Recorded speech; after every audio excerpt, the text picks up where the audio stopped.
In his first interview since being fired from his position as the White House Communications Director, Anthony Scaramucci takes aim at President Trump. One America's John Hines has more.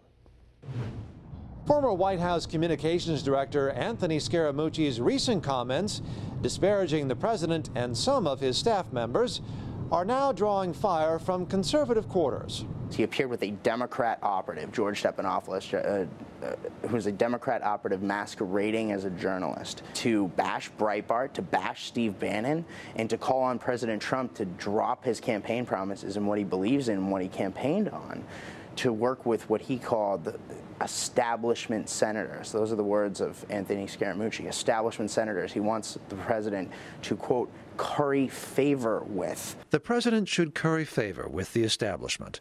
That would be the advice of the former White House Communications Director, says Matthew Boyle, Washington political editor of Breitbart News.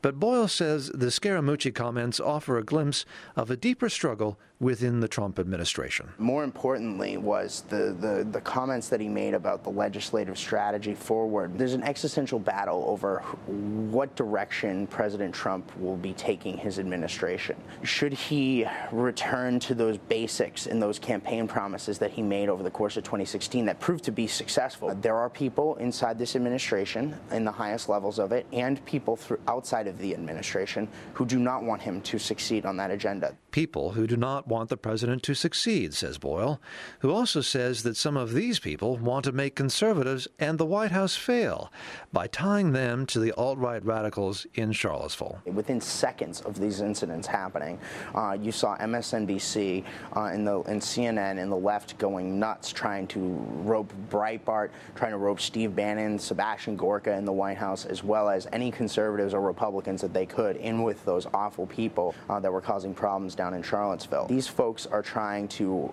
rope mainstream conservatives, the people who, again, delivered 306 electoral votes, 30.5 states to President Trump in the last election, into these extremist organizations for political purposes. Boyle condemned the alt-right and the events in Charlottesville in no uncertain terms, and he said he believes that ultimately efforts by the left to delegitimize conservatives will fail. John Hines, One America News, Washington.